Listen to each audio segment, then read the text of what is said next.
Good evening, everyone. Good evening, everyone. Welcome to our annual celebration of public interest and public service. I'm so glad that we are here tonight to honor the work of two really amazing women who use the law in partnership with clients and communities to expand and enforce civil and human rights. Just so you know what to expect from our program tonight, after some very brief remarks by me, I will introduce the amazing and wonderful Stephanie Rudolph. Following her remarks, Dean Jenny Martinez will address you and introduce Yasmeen Hassan, who will receive our National Public Service Award this year and deliver her keynote. The end of Yasmeen's remarks and our rousing applause that will follow will end our program. Before I go any further, however, I really want to express my gratitude for the leadership and generosity of John and Terry Levin, who are with us tonight, and to welcome them and their daughter, Alexandra, back to the law school. The tremendous support that our pro bono public interest and public service students receive is made possible because of the vision that they provided when the Levin Center was founded 12 years ago, establishing our mandate to create a pervasive commitment to public service throughout the law school. It is also through their generous support that we are able to create the opportunities and resources that are necessary to allow those who want to pursue a full-time public interest path to be able to do so. So thank you, John and Terry, for being with us tonight and for your commitment.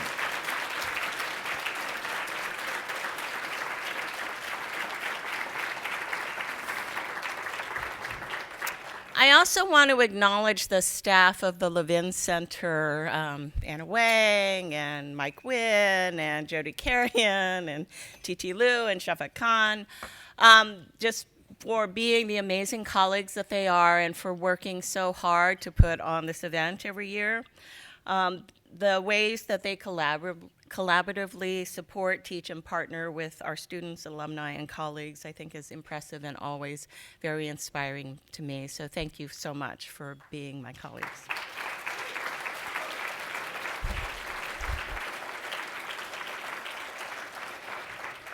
I'd also like us just to take a minute to thank the Munger catering staff who are here and who make this event every year so wonderful.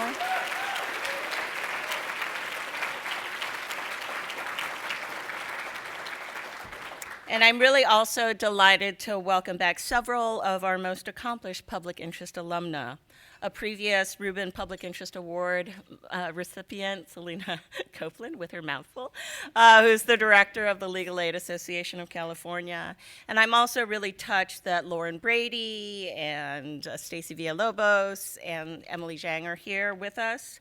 You continue to inspire us here at the law school through your amazing work and commitment to protect and advance the rights of children, of youth, of workers, and of voters. So thank you for being with us tonight.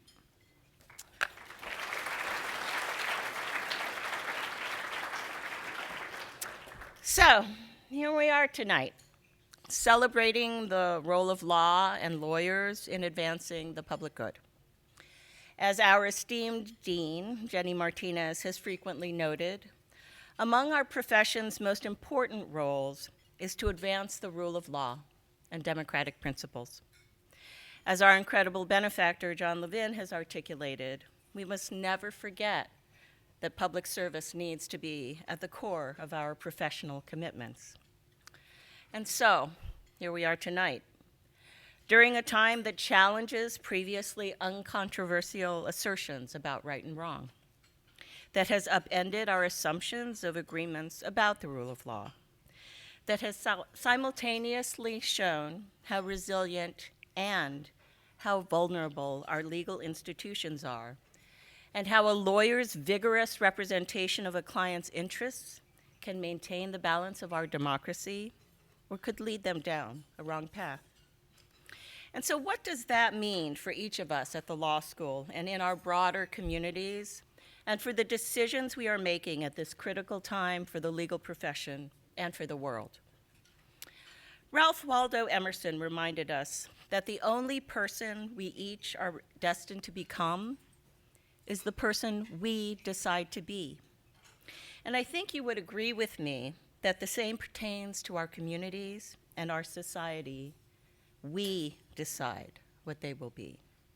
And so at this moment, we can together decide that our joint destiny will be as a society where, at the very least, the law and lawyers are recognized allies in the battles against poverty, discrimination, and inequality.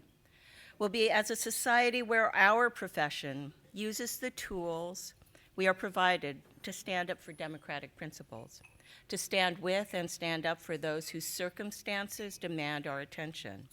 Will be as a society one where we take care of this earth, this home of ours, for the generations ahead.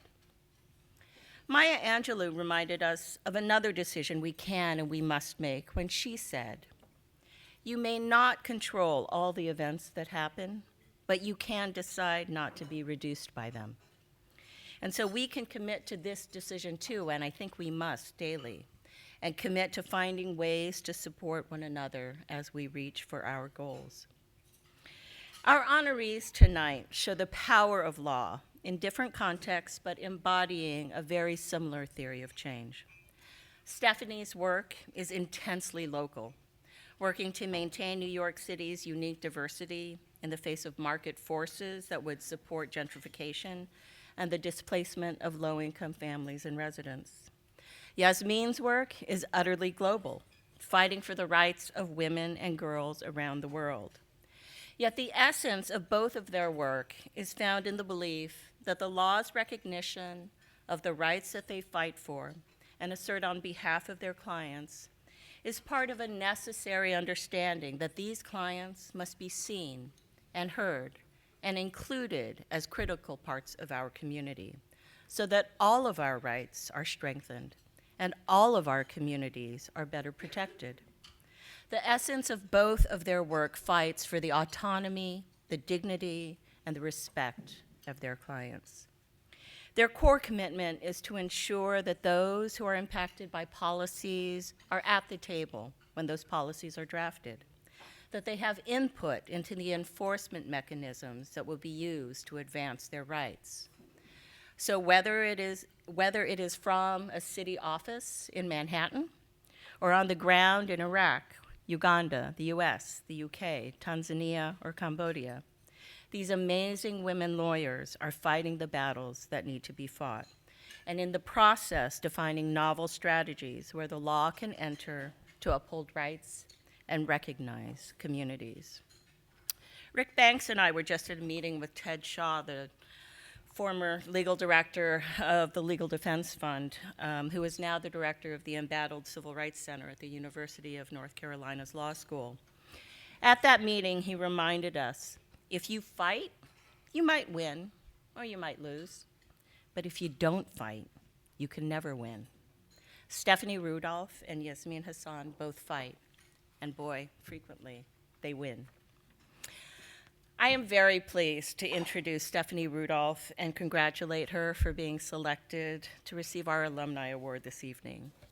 The Miles L. Rubin Public Interest Award recognizes a graduate whose outstanding work has advanced justice and social change in the lives of vulnerable populations on a community, national, or international level.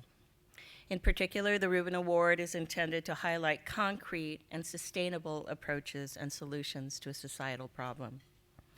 Steph currently serves as the director of the Source of Income Unit at the New York City Commission on Human Rights.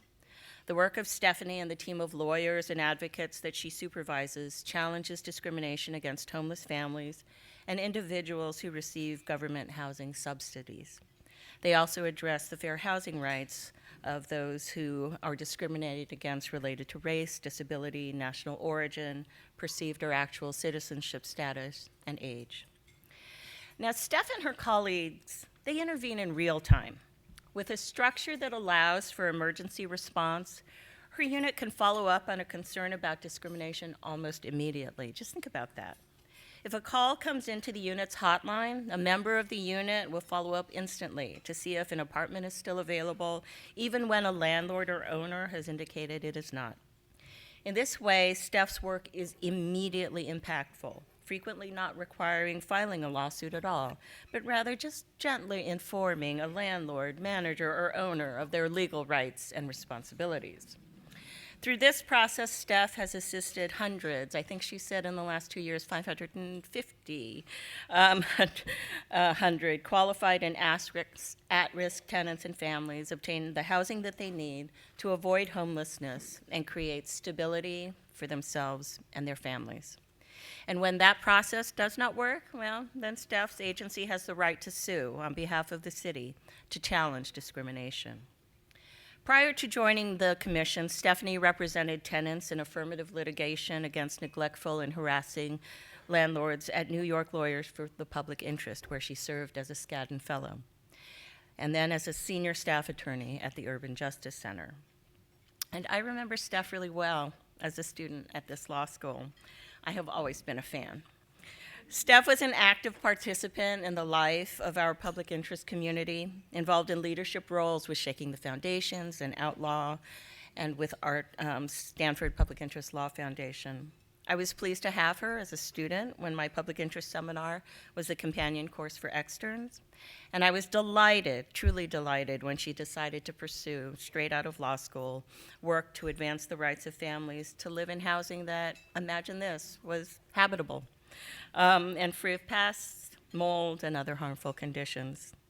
Steph has always combined what I would describe as a healthy combination of realism, skepticism, and optimism. Having myself worked on eviction defense cases as a law student in a city in the Northeast with a very established landlord bar, I knew a little bit about what Steph would be up against. But I could also easily picture her in the halls of New York's housing court, perhaps staring up at, but staring down her opposition. We are immensely proud of the ways in which Steph has committed herself to work on behalf of low-income communities, work she began before law school and pursued throughout her time here as a student with the Community Law Clinic, through externships and internships with legal services and environmental justice groups, and the ways that she has doggedly continued to pursue this during her entire career as an attorney. She is a role model for all of us who brings good humor and passion to work that is critical for her clients. Please join me in congratulating Stephanie Rudolph as I present her with the Miles Achievement.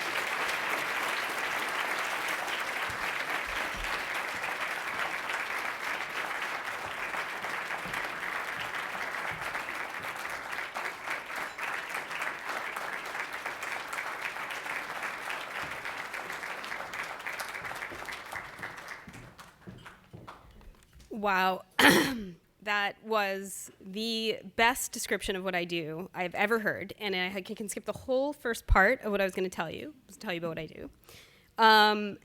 So I thought that I would just talk to you a little bit about some of the lessons I've learned from my time doing sort of the scrappy legal services work and now working on behalf of the great city of New York, my client, and sort of two very different jobs, one being a staff attorney with almost no supervision at all, and then another being in a very hierarchical city agency, which is subject to tons of different political forces. So I thought I would talk to you about three of the lessons I've learned in the last 8 or 9 years of practice, and a lot of them I still haven't settled on, so I'd be really excited to speak with some of you afterwards about your thoughts. The first one I'd say is fake it until you make it. Because when I showed up in housing court in 2011 in the Bronx, about 99% of tenants were unrepresented and almost all of the landlords were represented. And those landlords were very used to bullying tenants in the halls of housing court. And very often I was mistaken for a tenant's child. So most of my adversaries were white men in their 50s, and they would call me stupid, they'd curse at me, they would rip up my stipulations of settlement, throw them on the floor. One of my tenants bought me a frame for the ripped up stipulation. One of my favorite adversaries would not accept service from me because he didn't want to touch anything I had touched. So he'd just leave my court papers on the floor. My least favorite tactic was refusing to be in the courtroom with me because they didn't want to deal with my affirmative motions that I'd make. and just not showing up until the afternoon. So my office was Manhattan. I'd have to stay in the Bronx until the afternoon because they wouldn't show up in the courtroom. And the judges allowed it. And one of the worst things was I expected the judges to stand up for me a little bit, and they absolutely did not. One judge actually mistaked me for a 12-year-old male witness. If you see from the photo that was up there, I had short hair for a while. And she did apologize as to the mistake as to my age. But it was a tough time in housing court. So in my first 3 months of practice, every time I'd go to court, the landlord attorneys would deal with these affirmative cases that they just weren't used to by saying, yeah, let's just go to trial. And I'd be like, yeah, let's do it. So actually we went to trial, and we went to trial without any prep. I remember on the first day of trial, I was like Googling the objections, and I'd be like, objection, Your Honor. And he'd be like, what's the basis? And I'd be like, compound question, like just making it up. But we dragged that trial on for 6 months-ish. The landlord attorney died in the middle, so did his chief defense witness, and we managed to drag it out long enough that I've had a lot of really weird luck, but that the tenants who were suing the worst slumlord in New York City, actually the worst, he ended up giving up the building to a nonprofit, and they got renovated apartments and a new landlord. So fake it till you make it. But also, if you can, maybe take a trial advocacy or moot court class.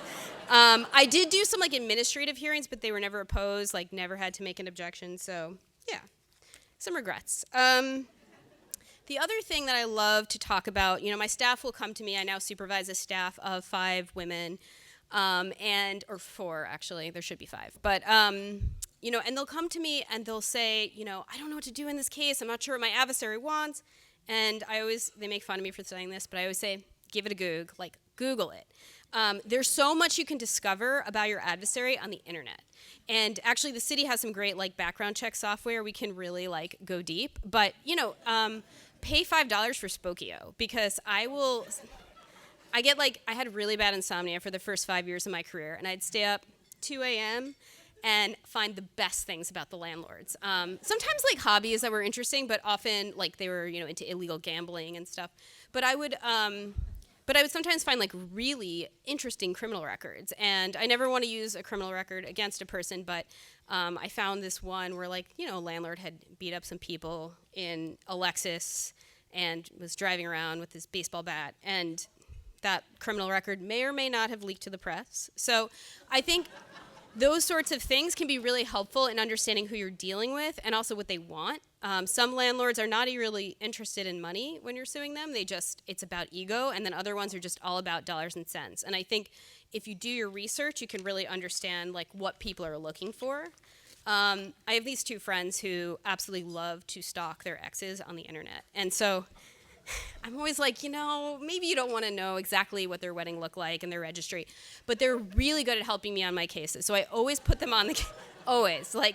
They always bring up the best stuff that I was I Googled, I didn't find this. So if you have friends who are good at Google stalking, use them. They're very useful. The other thing that has been a really big game changer in my career is in New York State, it is legal to record people in secret so long as you are party to the conversation. So a lot of my big cases have been made by, statement. People don't believe tenants. They don't believe homeless people. They don't believe housing unstable people. And judges especially they're never going to believe you. So having a recording was always key. So in my new role where we're doing these emergency responses, the landlord and the broker who is clearly discriminating will always say things like, I would never say that. And then they give me this speech about what an angel they are. They're lovely people. They volunteer. They're practically a Democrat. They're very angry at Trump. And I'm like, okay. But then we roll the tape, and they're like, oh, did I really put that? Did I say that? Did I put that in writing?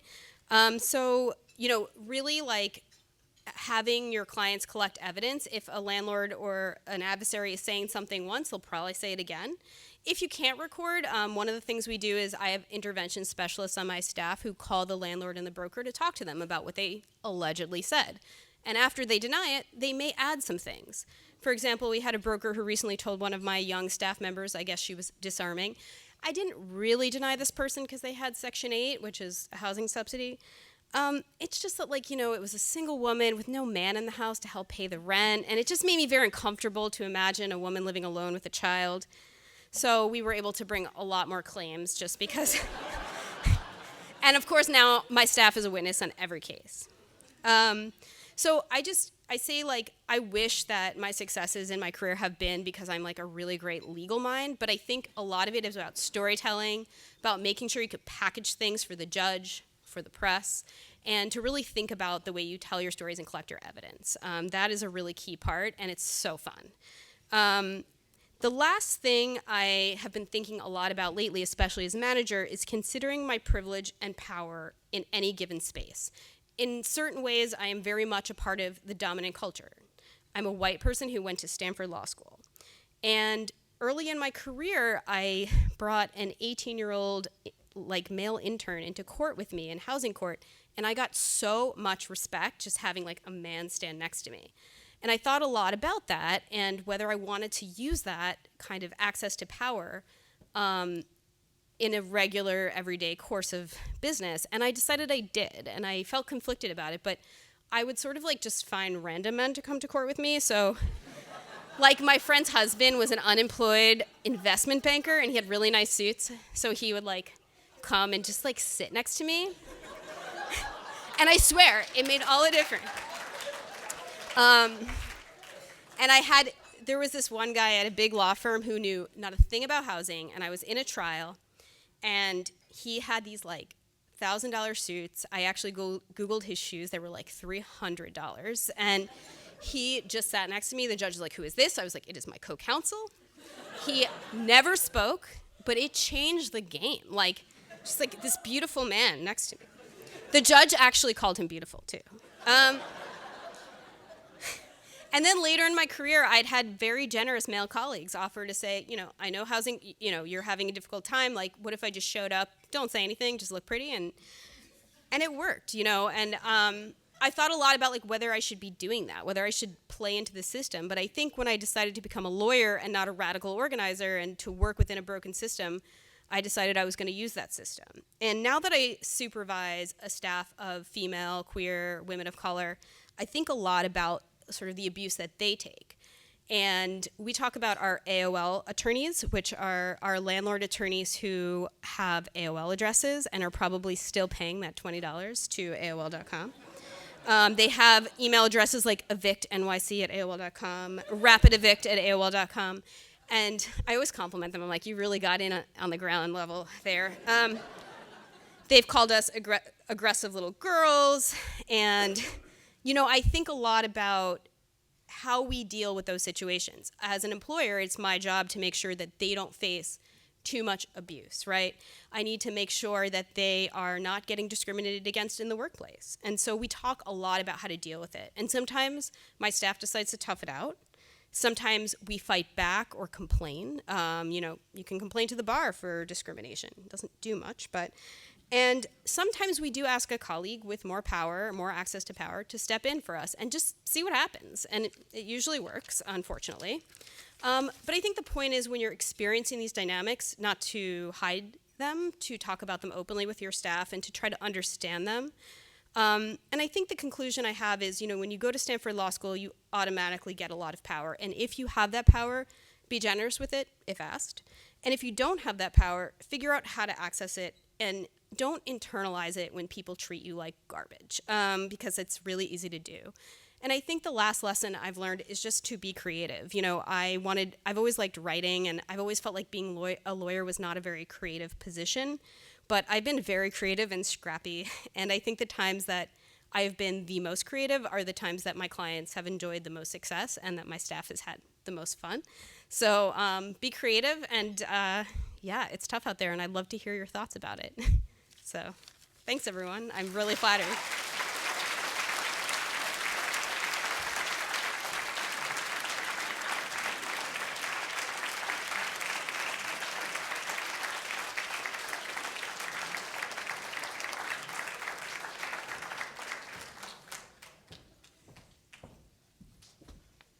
Good evening, everyone. I want to congratulate Stephanie and thank her for that amazing speech, which I think gives us some new ideas about things we should be teaching and background investigation on Google.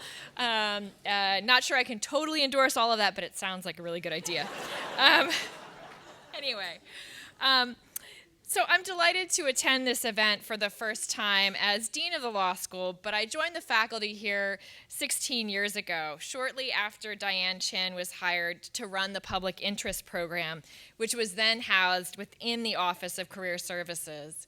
And in those 16 years that I've been here at the law school, I've been so pleased and amazed to watch the growth of the law school's commitment and support for public service and public interest law, and the way in which Stanford Law School has put these at the heart of its mission. I remember the early days when the public interest program consisted of just Diane doing the best she could before she was joined by Anna Wang.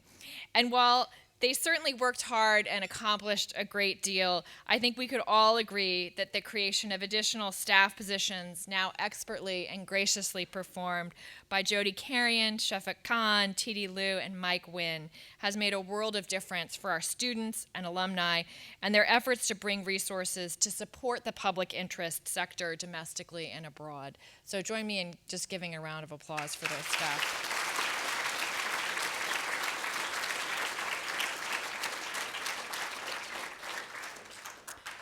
The growth in staff and programming obviously could not have been accomplished without the generosity of John and Terry Levin and their vision for a law school and their commitment to a legal profession that holds as fundamental and central to our profession the value and responsibility of public service. John and Terry, we can't thank you enough for this, and we're so pleased that you and your daughter Alexandra are here with us tonight. So.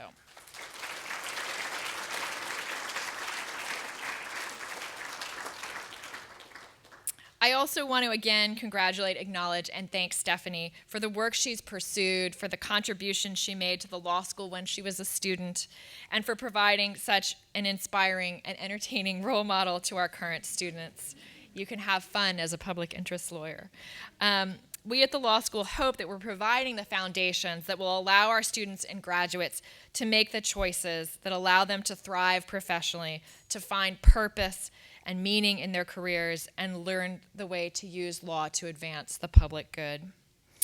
It's my distinct pleasure this evening to be able to introduce Yasmeen Hassan, who has served as Global Executive Director of Equality Now since 2011, following 3 years as Deputy Executive Director and Director of Programs, and to present her with the law school's National Public Service Award.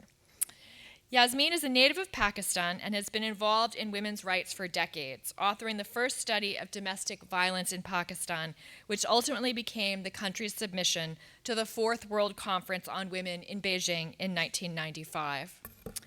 Before she joined the staff of Equality Now, Yasmeen worked at the United Nations Division for the Advancement of Women, where she implemented the Convention on the Elimination of Discrimination Against Women and the Secretary General's Study on Violence Against Women.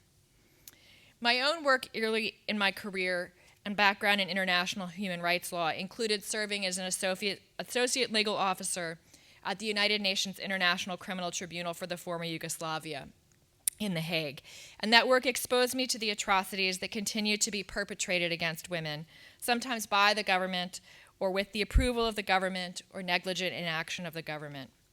The experience by women of torture, rape, and forced pregnancy, which I heard described in heart-wrenching testimony when I worked at that tribunal, as well as other forms of violence and sex trafficking, led to the founding of Equality Now. In fact, some of the earliest work of Equality Now included an investigation of Radovan Karadic's genocidal campaign, which included targeting women and girls during the Bosnian War, which were some of the cases that I myself worked on before the ICTY. The mission of Equality Now is to achieve legal and systemic change that addresses violence and discrimination against women and girls around the world. Foundational to its work is a belief in the power of law to tackle difficult issues, challenge ingrained cultural assumptions, and call out discrimination in all its forms, and to create enduring equality for women and girls around the globe. We know that when an identifiable group is targeted by government policy, when a group is provided fewer rights than others, violence and discrimination against that group is sure to follow. The work of Equality Now addresses that problem through partnering with local community activists to elevate their voices in policymaking spaces, documenting on-the-ground experiences and circumstances, advocating for law reform, and strategically using litigation to challenge discrimination and establish legal precedent. Yasmeen's dedication and service and the work of her organization are shining examples of how pursuit of justice, of how advancing the rule of law and forever striving to expand the promise of equality for those whose circumstances create vulnerability can make a concrete and lasting difference in the world. So I'm pleased and honored to present Yasmeen Hassan with our 2019 Public Service Award.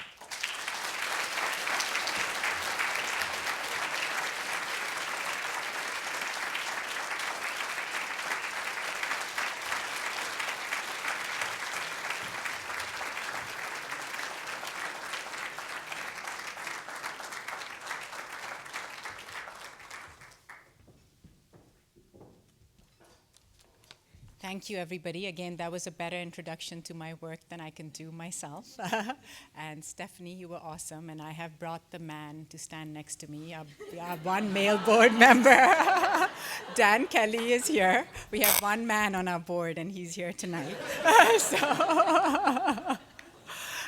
Anyways, I thank you all for this award. It's huge. It's huger because I didn't get into Stanford Law School. So it's very great to be here tonight. I've also been super inspired all day. I've spent with students doing one-on-one office hours and doing a lunch meeting, and I am so impressed by the kinds of students you have here and the stuff that they're doing. You have beat me flat. I was nowhere as organized and targeted when I was in law school.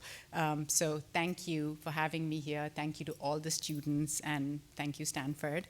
I'm going to talk right now a little bit about myself because I was told to focus a little bit on my career path and why I do what I do.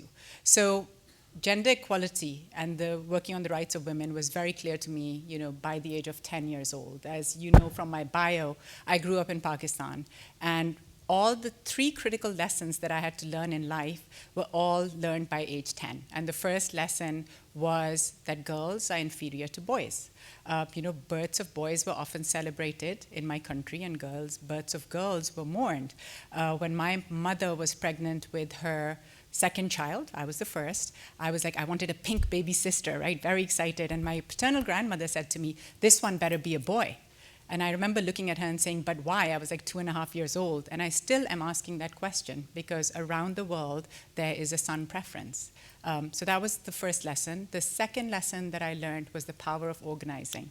And when I was in preschool, my friends and I were often thrown off the swing sets by boys who were stronger and bigger, though dumber than us. And we learned very quickly that if we banded together, we could take our swing sets back, and we did.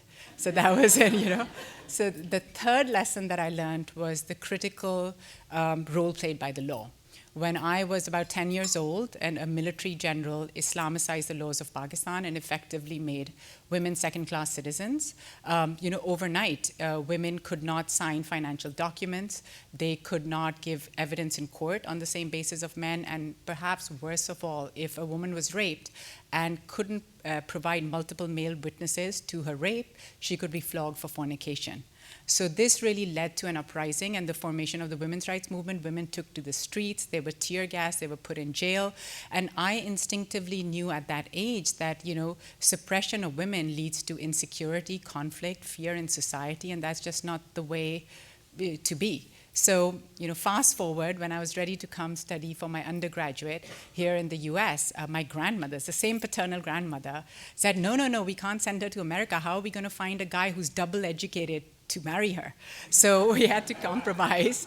And I ended up going to an all-women's school, which I don't regret at all. After I finished undergraduate, I applied to 99 jobs and did not get even a single interview. So I applied to law school in part to avoid going back and getting an arranged marriage. And so Stanford did not take me, but I went to Harvard Law School. And I was You know, when I was in the law school in the early 1990s, that's where I met the founders of Equality Now. And I know Jenny talked a little bit about them. These were women lawyers from the US, from Iran, and from South Africa. And really, at this time, what was happening is that women's rights did not, the international human rights field did not consider women's rights to be part of human rights. Our founders came from Amnesty and all that, where, you know, we were told that women were coming complaining about female genital mutilation, and they were told this is a cultural practice, right? So at this particular time, domestic violence was just life. Female genital mutilation that impacts 3 million girls a year, and child marriage that impacts 38,000 girls a day, every single day, were just seen as cultural practices to be changed when countries were ready. You know, sex trafficking and sex tourism were not even in the international sphere. They were not looked at as stuff we had to work on together. And rape was seen as an unfortunate byproduct of war and not as a weapon of war. So Equality Now really was created to change this situation.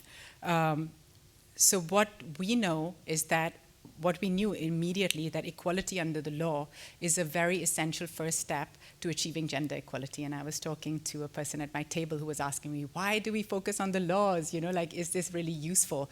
But it is. Getting that framework and getting that law there is significant. It's the first step. It's not everything, but it's really important. So we work around the world to ensure that laws treat men and women equally and that they address all forms of violence against women. You know, we know that while issues that are faced by women around the world differ based on context, their roots are the same. And our job is to unify women around that. So I'll give you an example. Sex trafficking may manifest itself as temporary marriages in Iran. It can look at girls tricked by lover boys into legal brothels in Germany. It can be online exploitation of girls on sites such as Backpage.com in the United States. And it can be organized virginity sales in the Gulf states. Right? But the root of all these practices is the desire for the control of, access to, and profit from the bodies of women and girls. You know, the global sex trafficking industry is a $99 billion business.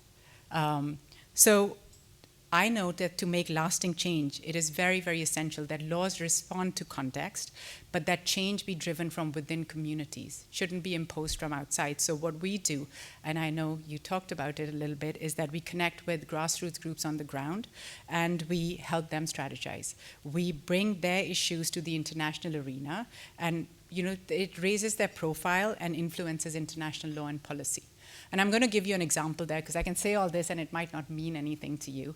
In 1995, and I know you talked about the Fourth World Conference in Beijing, this is a time that we were like seriously excited, because this was, I mean, if for all of you, I know a lot of you students probably weren't alive in 1995, but for all of us who were, this was like a huge time, because the Fourth World Conference, everybody descended in Beijing, and you know, there was a conference document, a consensus document called the Beijing Platform for Action that was endorsed by 189 governments, and this was going to be the way forward for women's rights. And for Equality Now, we were watching, and one of the things that was in that document was that within 10 years, governments will repeal all sex discriminatory laws. They pledged to do that.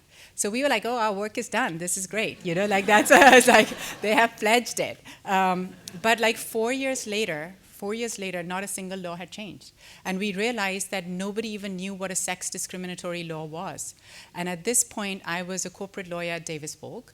And so I asked the law firm, you know, they seconded me to Equality Now because we wanted to create a database of all the sex discriminatory laws in the world to present at the 5-year anniversary of Beijing. So I went to Equality Now, and we were looking for laws. At this time, the internet was fairly recent, and anytime I Googled it wasn't even Google, I don't know what I did, but anytime I entered women into this internet, I got like lots and lots of porn sites. Like I saw many things, but not any discriminatory laws, you know. It's like, so then we decided to do this the old-fashioned way, right? We said we communicated by women's rights group by faxes mainly, and got faxes back, and we started to build a database of laws that really treated men and women differently on the face of the law, because we thought that really is what we have to first get rid of. And we found discrimination on 4 very broad areas of the law. First were laws governing marital status. So for example, laws governing rights of women to enter into and exit from marriages, rights of custody of children. There were wife obedience laws. There were laws mandating male guardianship over women. So those were what I call marital status law. Then those governing personal status. And here we look at laws that, I told you about giving evidence in court on an equal basis, rights to travel, rights to pass your nationality to your spouse and your children. There were discriminatory laws all over the world on those. The third area was economic status. So it was really women weren't allowed to work in certain jobs or in certain times or own property or inherit property. So those all impacted the economic status. And perhaps the worst laws of all that I found were laws that sanctioned violence against women, sanctioned domestic violence, honor crimes, marital rape. And so we put all these laws together and we created a report that was going to be presented at the United Nations. So we wanted all the governments to come and hear this. So we got Meryl Streep to introduce the report, right? Because we were like, nobody wants to see Kofi Annan, but Meryl Streep, the ambassadors want to see, right? So we got Meryl Streep to introduce the report, and we really wanted, when people were in the room, we really wanted to hear it. Because if you've been to a UN meeting, you know how boring they are. And like people are just like, not texting at that time, but they're not paying attention. So we got Sarah Jones, who was a playwright and a poet, to create a play called Women Can't Wait. And in that play, she became 8 different women from different parts of the world. And she did a show which was funny, it was sad, it was like appalling at certain times, but it got people's attention. And more than half the laws that we had highlighted in our report were successfully repealed. And over time,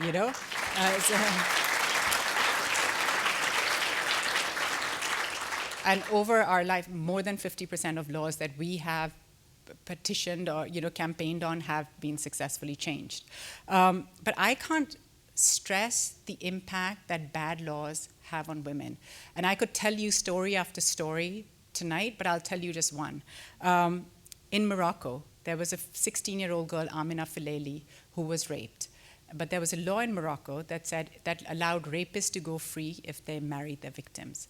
So when this case was brought before a judge, instead of punishing the rapist, the judge forced Amina to marry her rapist. She could not bear a life being raped every night, and so she took rat poison and killed herself. And then we found out that a lot of other girls had done the same. So we campaigned very actively with Moroccan groups, and that law was successfully changed in 2014 in Morocco. And after that, we did a global report with bar associations and law firms. We did a global report of flawed rape laws all over the world. And in addition to Morocco, these marry your rapist laws were repealed in Ethiopia, Argentina, Tunisia, Lebanon, Jordan, Palestine. And currently there's a bill pending before the Iraqi parliament to repeal that law. So, bringing it all together, and countries fall like dominoes if you bring it all together and then you push for change. So similarly, we worked with Latham & Watkins, a law firm, to compile all the discriminatory nationality laws.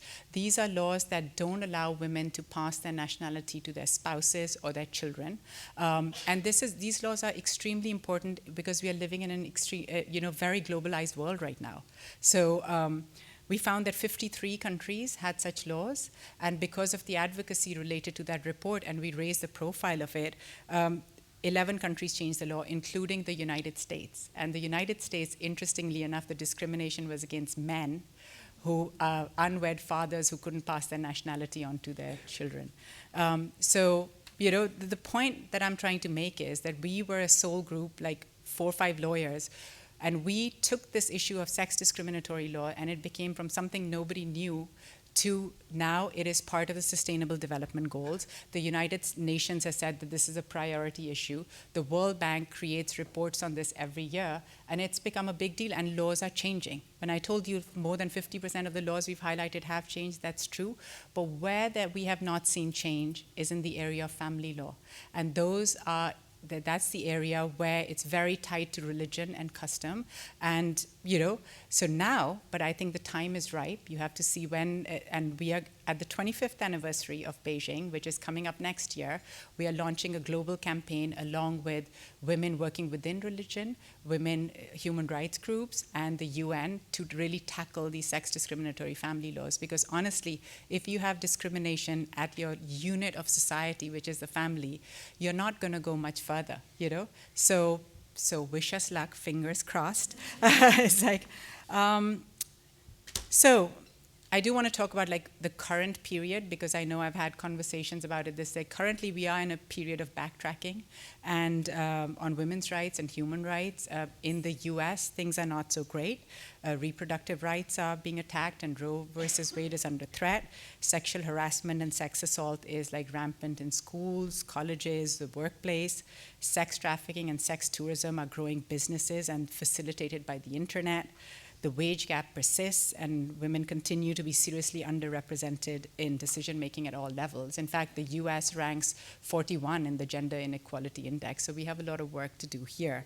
But all these things are being compounded by rising fundamentalism, nationalism, racism.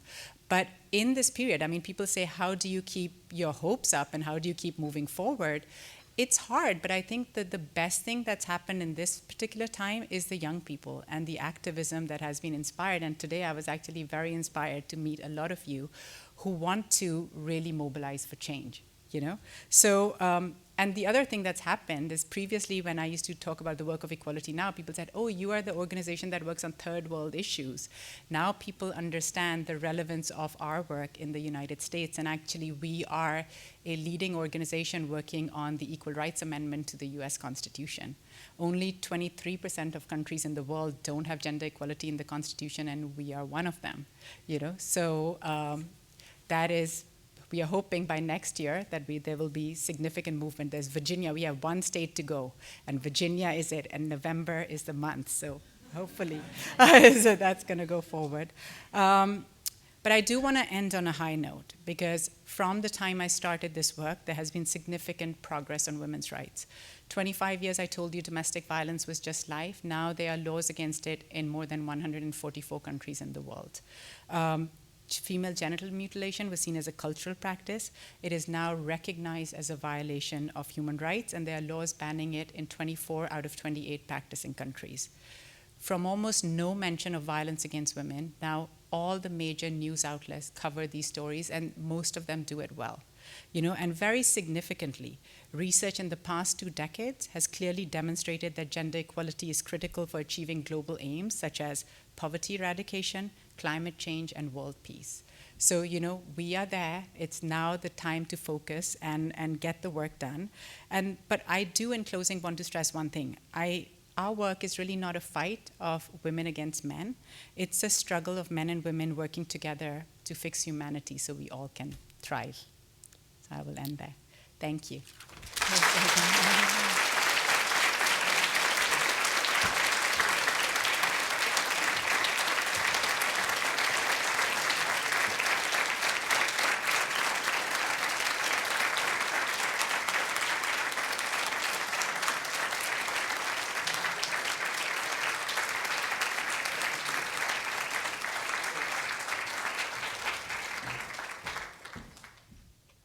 Thank you so much, Yasmeen, as well as Stephanie. It's been such a pleasure to host everyone at tonight's Fall Public Service Awards dinner. Thank you for being here, and have a great night, everyone.